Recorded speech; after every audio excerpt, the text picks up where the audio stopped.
ಸುಂದರ ದೈತ್ಯನ ಬಂದಿ ಭಾಗ 1. Sir please, please sir. ಭಯದಿಂದ ಮೇಘನಾಳ ಧ್ವನಿ ನಡುಗ್ತಾ ಇತ್ತು. ಅವಳ ಕಣ್ಣೆದುರು ಸುಂದರವಾದ ರೂಪದ ದೈತ್ಯನಂತೆ ನಿಂತಿದ್ದ ಆ ವ್ಯಕ್ತಿಯನ್ನ ನೋಡಿ ಅವಳ ಎದೆಯಲ್ಲಿ ನಡುಕ ಶುರುವಾಗಿತ್ತು. ಏನು? ನಾನ್ ಕೇಳಿದ ಪ್ರಶ್ನೆಗೆ ನಿನ್ ಬಳಿ ಉತ್ತರ ಇಲ್ವಾ ಎಂದು ವಿಕ್ರಮ್ ಸಿಂಹ ಗರ್ಜಿಸ್ತಿದ್ದಾನೆ. ಅಹಂಕಾರದಿಂದ ಕೂಡಿದ್ದ ಅವನ ಧ್ವನಿ ಆ ಕೋಣೆಯಲ್ಲಿ ಪ್ರತಿಧ್ವನಿಸ್ತಾ ಇತ್ತು. ಅದು ಸರ್, ನೀವು ಕೇಳ್ತಾ ಇರೋದು ಏನಂತ ನಿಮ್ಗೆ ಗೊತ್ತಿದೆಯಾ? ಒಬ್ಬ ಹುಡುಗಿಯಿಂದ ಅವಳ ಅತಿ ಮುಖ್ಯವಾದದ್ದನ್ನೇ ಕಿತ್ಕೊಳ್ಳೋಕೆ ನೋಡ್ತಾ ಇದ್ದೀರಿ ನೀವು. ನೀವು ಹಾಕಿರೋ ಆ ಷರತ್ತುಗಳಿಗೆ ಒಪ್ಪೋಕೆ ಖಂಡಿತ ನನ್ನಿಂದ ಸಾಧ್ಯವೇ ಇಲ್ಲ ಸರ್ ಎಂದು ಮೇಘನ ಜೋರಾಗಿ ಅಳುತ್ತಾ ಹೇಳಿದ್ಲು. ವಿಕ್ರಮ್ ತನ್ನ ಹೆಬ್ಬೆರಳಿನಿಂದ ಅಣಿಯನ್ನ ಉಜ್ಜುತ್ತಾ ಕುಹಕವಾಗಿ ನಕ್ಕಿದ್ದ. ಆಹಾ, ಒಪ್ಪೋಕೆ ಸಾಧ್ಯವಿಲ್ವೇ? ಮತ್ತೆ ಸ್ವಲ್ಪ ಹೊತ್ತಿನ ಹಿಂದೆಯಷ್ಟೇ ಆ ಕಾಗದದ ಮೇಲೆ ಸಹಿ ಹಾಕ್ಬಿಟ್ಟಿಯಲ್ಲ, ಅದರಲ್ಲಿ ಏನಿದೆ ಅಂತ ಹೇಳಿ ಓದಿದ್ಯಾ ಎಂದು ಒತ್ತಾಯಿಸಿ ಕೇಳಿದನು. ಸರ್, ಅದರಲ್ಲಿ ಏನಿದೆ ಎಂದು ಗಮನಿಸದೇ ಅವಳು ಆತುರದಲ್ಲಿ ಸಹಿ ಮಾಡಿಬಿಟ್ಟಿದ್ದಾಳೆ. ಅದರಲ್ಲಿ ಏನಿದೆ ಸರ್ ಎಂದು ಅವಳು ತಡಬಡಾಯಿಸುತ್ತಾ ಕೇಳಿದ್ಲು. ವಿಕ್ರಮ್ ಒಂದು ಫೈಲನ್ನ ಅವಳ ಮುಂದೆ ತೆಗೆದು ಎಸ್ದ. ನೀನೇ ಓದ್ಕೋ ಅಂತ ಹೇಳ್ದ. ನಡುಗುವ ಕೈಗಳಿಂದ ಆ ಫೈಲನ್ನ ಹಿಡಿದು ಮೇಘನ ಓದೋಕೆ ಅಂತ ಹೇಳಿ ಶುರು ಮಾಡ್ಕೊತಾಳೆ. ಅದರಲ್ಲಿ ಹೀಗೆ ಬರೆಯಲಾಗಿತ್ತು. ಅವಳ ಮರಣಶಾಸನ ಅಂತಾನೇ ಹೇಳ್ಬಹುದು. ಅವಳು ತುರ್ತಾಗಿ ಅವನಿಂದ 1,00,00,000 ರೂಪಾಯಿಗಳನ್ನ ಸಾಲವಾಗಿ ಪಡೆಯುತ್ತಿದ್ದಾಳೆ. ಅದನ್ನ ಮರುಪಾವತಿಸಲು ಅವಳು 1 ವರ್ಷಗಳ ಕಾಲ ಗಡುವು ಅವನೊಂದಿಗೆ ಬದುಕಲೇಬೇಕು. ಅಷ್ಟೇ ಅಲ್ಲ, ಆ 1 ವರ್ಷ ಅವಳು ಅವನನ್ನ ಬಿಟ್ಟು ಬೇರೆ ಯಾರನ್ನ ನೋಡುವಂತಿಲ್ಲ, ಮೀನ್ಸ್ ಯಾರನ್ನು ಮದುವೆಯಾಗುವಂತಿಲ್ಲ. ಸ್ವಂತ ತಾಯಿಯನ್ನು ಅವನ ಅನುಮತಿ ಇಲ್ಲದೆ ಭೇಟಿಯಾಗುವಂತಿಲ್ಲ. ಈ ಇಡೀ ವರ್ಷ ಅವಳು ಅವನ ಅಧೀನಳಾಗಿರಬೇಕು. ಮತ್ತೆ ಆ ಮನೆಯನ್ನ ಬಿಟ್ಟು ಎಂದಿಗೂ ಕೂಡ ಆಚೆ ಹೋಗಬಾರದು. ಮತ್ತು ಅವನು ಹೇಳಿದ ಕೆಲಸವನ್ನೆಲ್ಲ ಮಾಡಬೇಕು, ಅದು ಎಷ್ಟೇ ಕಷ್ಟವಾದರೂ ಸರಿ. ಮತ್ತು ದೈಹಿಕ ಸಂಬಂಧವಾದರೂ ಸಹ ಅದಕ್ಕೆ ಅವಳ ಅನುಮತಿ ಇಲ್ಲ ಅಂದ್ರೂ ಕೂಡ ಅದಕ್ಕೆ ಅವಳು ಸಹಕರಿಸಲೇಬೇಕಾಗುತ್ತೆ. ಅದನ್ನು ಓದಿ ಆಘಾತಗೊಂಡ ಅವಳು ಅವನನ್ನೇ ದಿಟ್ಟಿಸಿ ನೋಡ್ತಾ ಇದ್ಲು. ವಿಕ್ರಮ್ ಕ್ರೂರವಾಗಿ ನೋಡಿ, ಇನ್ನೂ ಇದೆ, ಅಷ್ಟಕ್ಕೆ ಶಾಕ್ ಆದ್ಯಾ? ಪೂರ್ತಿ ಓದು ಅಂತ ಹೇಳ್ತಾನೆ. ಅವಳು ಕಣ್ಣೀರನ್ನ ಸುರಿಸುತ್ತಾ ಮುಂದಕ್ಕೆ ಹೋಗ್ತಾಳೆ. ಅವಳು ಅವನ ಮಗುವಿಗೆ ಜನ್ಮವನ್ನ ನೀಡಬೇಕು. ಮಗು ಹುಟ್ಟಿದ ನಂತರ ಅವಳು ಆ ಮಗುವನ್ನ ಅವನಿಗೆ ಒಪ್ಪಿಸಿ ಅಲ್ಲಿಂದ ಹೊರಟು ಹೋಗಬಹುದು. ಅದರ ನಂತರ ಅವನು ಅವಳಿಗೆ ಯಾವುದೇ ತೊಂದರೆಯನ್ನ ಕೊಡುವುದಿಲ್ಲ. ಒಂದು ವೇಳೆ ಈ ಷರತ್ತಿಗೆ ಒಪ್ಪದಿದ್ದರೆ ಪಡೆದ ಹಣವನ್ನ ಬಡ್ಡಿ ಸಮೇತ ಮರಳಿಸಬೇಕು. ಇಲ್ಲವಾದರೆ ಅವಳ ತಾಯಿಯ ಜೀವಕ್ಕೆ ಆಪತ್ತು ಅನ್ನೋದು ಕಟ್ಟಿಟ್ಟ ಬುತ್ತಿ. ಮೇಘನಾಳ ಕಣ್ಣುಗಳಿಂದ ನೀರು ಜಲಪಾತವಾಗಿ ಹರಿಯುತ್ತಾ ಬಂತು. ವಿಕ್ರಮ್ ಸಿಂಹ ಯಾವುದೇ ಭಾವನೆಗಳಿಲ್ಲದೆ ಅವಳನ್ನೇ ನೋಡ್ತಿದ್ದ. ಸರ್, ಇದೆಲ್ಲ ಬರೆದು ನನ್ನ ಸಹಿ ಪಡೆಯಲು ನಿಮಗೆ ಯಾರು ಅಧಿಕಾರ ಕೊಟ್ರು ಸರ್? ನಾನು ಇದಕ್ಕೆ ಎಂದಿಗೂ ಒಪ್ಪಲಾರೆ ಅಂತ ಜೋರಾಗಿ ಕಿರ್ಚಿದ್ಲು. ನನ್ನ ಜೀವನವನ್ನ ಹೀಗೆ ಹಾಳು ಮಾಡೋಕ್ಕೆ ನೀವ್ಯಾರು ಸರ್? ವಿಕ್ರಮ್ ತಕ್ಷಣ ಎದ್ದು ನಿಂತು ಅವಳ ಹತ್ತಿರ ಬರ್ತಾನೆ. ಅವಳ ದವಡೆಯನ್ನ ಬಲವಾಗಿ ಹಿಡಿದು ನುಡಿತಾನೆ. ಆಹಾ, ಎಷ್ಟು ಧೈರ್ಯ ನಿನಗೆ ನನ್ನ ಮುಂದೆ ಈ ರೀತಿ ಮಾತಾಡಕ್ಕೆ? ಈಗ ನಿನ್ನ ಒಪ್ಪಿಗೆ ಅವಶ್ಯಕತೆ ನನಗಿಲ್ಲ. ಒಪ್ಪಂದಕ್ಕೆ ಸಹಿ ಬಿದ್ದ ಮೇಲೆ ಮುಗ್ದೋಯ್ತು. ಸಹಿ ಹಾಕುವ ಮುನ್ನ ಯೋಚಿಸ್ಬೇಕಾಗಿತ್ತು. ಇಂದಿನಿಂದ ನೀನು ಕೇವಲ ನನ್ನ ಆದೇಶ ಪಾಲಿಸಬೇಕು. ಅರ್ಥವಾಯ್ತೆ? ಸರ್, ನೀವು ಮಾಡ್ತಾ ಇರೋದು ನ್ಯಾಯವೇ? ನನ್ನ ಅಸಹಾಯಕತೆಯನ್ನು ಬಳಸ್ಕೊಂಡು ಇಷ್ಟು ದೊಡ್ಡ ಮೋಸ ಮಾಡ್ತಾ ಇದ್ದೀರಾ ನೀವು. ನನ್ನ ತಾಯಿ ಇಲ್ಲದೆ ನಾನು ಬದುಕಲಾರೆ ಸರ್. ಮಗು ಎನ್ನುವುದು ಹೆಣ್ಣಿಗೆ ಎಷ್ಟು ಮುಖ್ಯ ಎಂಬುದು ನಿಮಗೆ ತಿಳಿದಿಲ್ವೇ? ಮಗುವನ್ನ ಹೆತ್ತು ಅದನ್ನು ನಿಮಗೆ ಕೊಟ್ಟು ಹೋಗಲು ಹೇಳ್ತಿದ್ದೀರಲ್ಲ. ನೀವು ಮನುಷ್ಯರೇ? ತಾಯಿ ಮಗುವನ್ನ ಬೇರೆ ಮಾಡ್ತಾರಾ ಎಂದು ಮೇಘನ ಅಲುಬಿದ್ಲು. ವಿಕ್ರಮ್ ಅವಳನ್ನ ಗಟ್ಟಿಯಾಗಿ ಹಿಡಿದು ಅಬ್ಬರಿಸ್ತಾನೆ. ಬಾಯಿ ಮುಚ್ಚು. ನನ್ನ ಎದುರು ವಾದ ಮಾಡುವ ಹಂತವನ್ನ ನೀನು ದಾಟಿದ್ದೀಯಾ? ಇಂದಿನಿಂದ ನಾನು ಹೇಳಿದಂತೆ ಕೇಳಬೇಕು ಅಷ್ಟೇ. ಸಾಧ್ಯವೇ ಇಲ್ಲ ಸರ್, ನಾನು ಖಂಡಿತ ಒಪ್ಪೋದೇ ಇಲ್ಲ. ನಾನು ಆ 1 ವರ್ಷದಲ್ಲಿ ನಾನು ಹೇಗಾದರೂ ಮಾಡಿ ಹಣವನ್ನು ಹೊಂದಿಸಿ ಕೊಟ್ಬಿಡ್ತೀನಿ ಎಂದು ಅವಳು ಪ್ರತಿರೋಧಿಸಿದ್ಲು.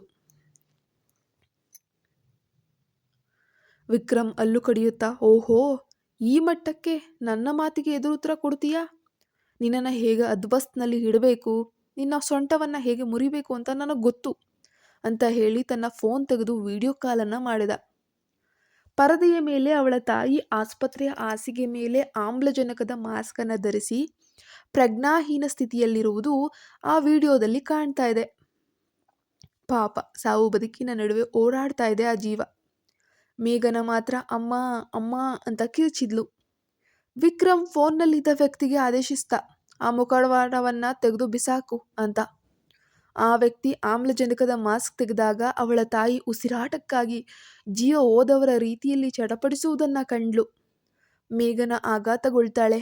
ಸರ್, ದಯವಿಟ್ಟು ಬೇಡ ಸರ್, ಪ್ಲೀಸ್ ಅವರಿಗೆ ಆಮ್ಲಜನಕ ನೀಡಲು ಹೇಳಿ, ನನ್ನ ತಾಯಿಯನ್ನು ಉಳಿಸಿ ಸರ್ ಎಂದು ಅವನ ಪಾದಕ್ಕೆ ಬಿದ್ಲು.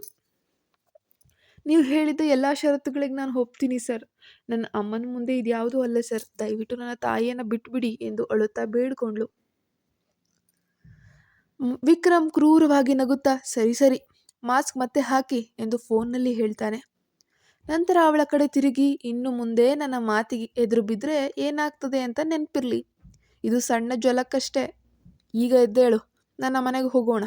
ಅಲ್ಲಿ ನೀನು ನನ್ನ ಸೇವಕಿಯಾಗಿ ಇರಬೇಕು. ನಿನ್ನ ಕೆಲಸ ನನಗೆ ಮಗುವನ್ನು ಕೊಡುವುದು ಮಾತ್ರ. ಅಲ್ಲಿ ಯಾರು ಏನೇ ಕೇಳಿದರೂ ನೀನು ಬಾಯಿ ಮುಚ್ಚಿರಬೇಕು ಎಂದು ದೃಢವಾಗಿ ಹೇಳ್ತಾನೆ. ಆಗ್ಲಿ ಅಂತ ಅವಳು ಅಳುತ್ತಲೇ ತನ್ನ ತಲೆಯನ್ನು ಅಳ್ಳಾಡಿಸಿದ್ಲು.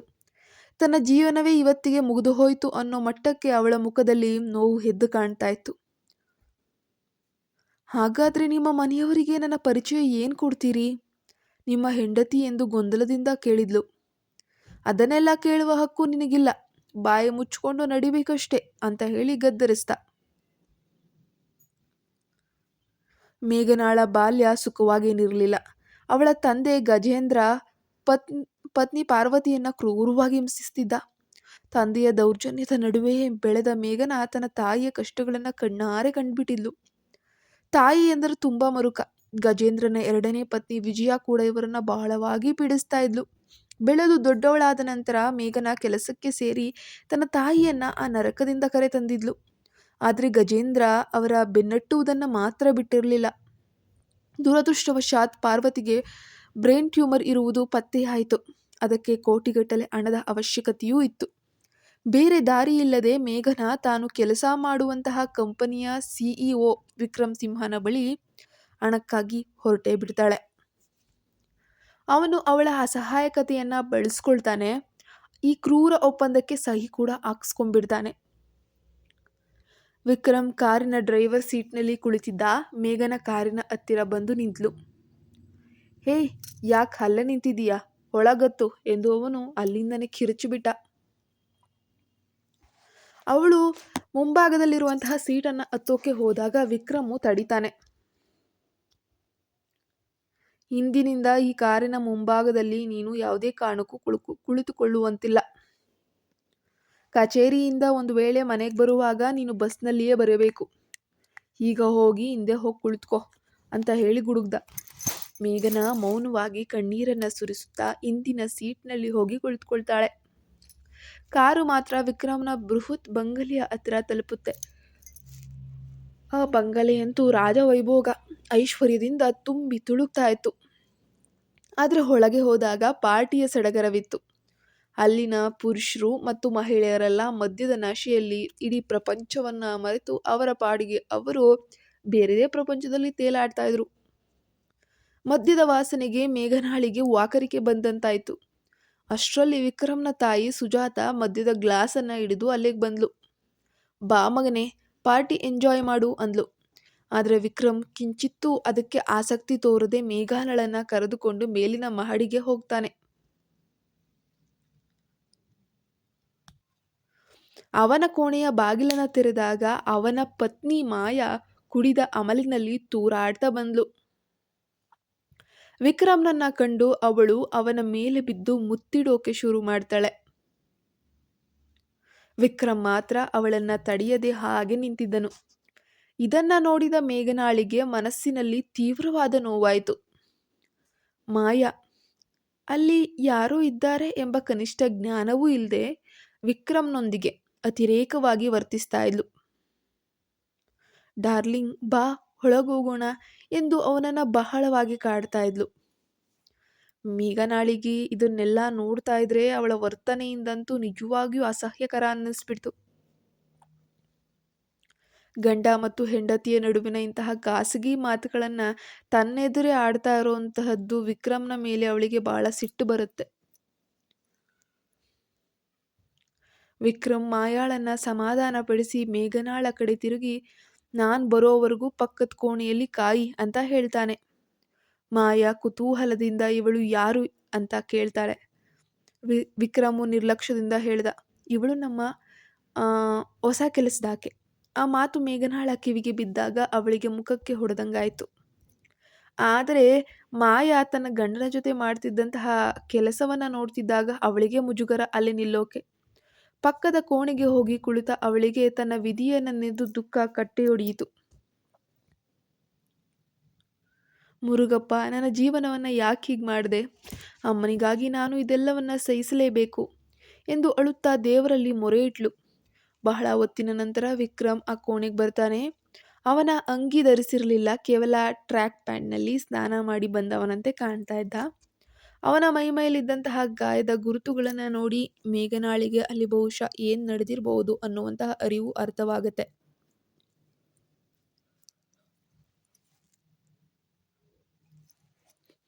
ಅವಳು ಮುಖ ತಿರುಗಿಸ್ಕೊಂಡ್ಲು. ವಿಕ್ರಮ್ ಅವಳ ಬಳಿ ಬಂದು ಅವಳನ್ನು ಹಿಡಿಯೋಕೆ ಹೋದಾಗ ಮೇಘನ ಹಿಂದೆ ಸರಿತಾಳೆ. ಇದರಿಂದ ಕೆರಳಿದಂತಹ ವಿಕ್ರಮ್ ಅವಳ ದವಡಿಯನ್ನು ಹಿಡಿದು ಎಳೆದಾಡ್ತಾನೆ. ನಾನು ಮುಟ್ಟಿದ್ರೆ ನಿನಗೆ ಅಷ್ಟು ಅಸಹ್ಯವೇ? ನೀನು ಇಲ್ಲಿಗೆ ಬಂದಿರೋದು ಮೋಜು ಮಸ್ತಿ ಮಾಡ್ಲಿಕ್ಕಲ್ಲ, ನೆನಪಿರ್ಲಿ ಅಂತ ಹೇಳ್ತಾನೆ. ಮೇಘನ ಕೋಪದಿಂದ ಹೇಳಿದ್ಲು, ನಿನಗೆ ಸ್ವಲ್ಪವೂ ನಾಚಿಕೆ ಇಲ್ವೇ? ಹೀಗಷ್ಟೇ ಹೆಂಡತಿಯ ಜೊತೆ ಕಾಲ ಕಳೆದು ಬಂದವನು ಈಗ ನನ್ನ ಬಳಿ ಬಂದಿದ್ದೀಯಲ್ಲ, ನಿನಗೆ ಏಕಕಾಲಕ್ಕೆ ಇಬ್ಬರು ಹೆಂಗಸರು ಬೇಕಾ? ನೀನು ಮನುಷ್ಯನೋ ಅಥವಾ ಕಾಮುಕನೋ ಅಂತ ಕೇಳಿದ್ಲು. ಆ ಮಾತು ಕೇಳಿ ವಿಕ್ರಮ್ ಅವಳಿಗೆ ಬಲವಾಗಿ ಸರಿಯಾಗಿ ಕಪಾಳ ಮೋಕ್ಷ ಮಾಡ್ತಾನೆ. ಒಂದು ವೇಳೆ ಸರಿಯಾಗಿ ಏಟು ಕಿವಿಗೆ ಬಿದ್ದಿದ್ರೆ ಜೀವವೇ ಹೋಗ್ತಿತ್ತು. ಅವಳು ಹಾಸಿಗೆ ಮೇಲೆ ಬಿದ್ಲು. ಅವನು ಅವಳ ಕೂದಲನ್ನು ಹಿಡಿದು ತನ್ನತ್ತ ಎಳೆದು, ನೀನು ಒಬ್ಬ ಕೆಲಸದಾಕೆ, ನನ್ನ ಸೇವಕಿಯಾಗಿ ನನಗೆ ಬುದ್ಧಿ ಹೇಳುವ ಮಟ್ಟಕ್ಕೆ ಬೆಳೆದ್ಬಿಟ್ಟಿಯಾ? ಇಲ್ಲಿಗೆ ಬಂದಿರೋ ಉದ್ದೇಶವನ್ನ ಮರೆಯಬೇಡ ಎಂದು ಗರ್ಜಿಸಿದ್ದ. ಹೌದು, ನಾನು ಇಲ್ಲಿಗೆ ಬಂದಿರುವುದು ನೀವು ಹೇಳಿದ್ದನ್ನು ಮಾಡೋಕೆ, ನಿಮಗೆ ಮಗುವನ್ನು ನೀಡೋಕೆ ಅಂತ ಅವಳು ಅಳುತ್ತಾ ಉತ್ತರಿಸಿದ್ಲು. ಹಾಗಿದ್ರೆ ನನ್ನನ್ನು ವಿರೋಧಿಸಬೇಡ ಅಂತ ಹೇಳಿ ವಿಕ್ರಮ್ ಕಪಾಟಿನಿಂದ ಬೆಲ್ಟ್ ತೆಗೆದು ಅವಳಿಗೆ ಬಲವಾಗಿ ಹೊಡೆದನು. ಮೇಘನ ನೋವಿನಿಂದ ಅರಚಾಡಿದ್ಲು.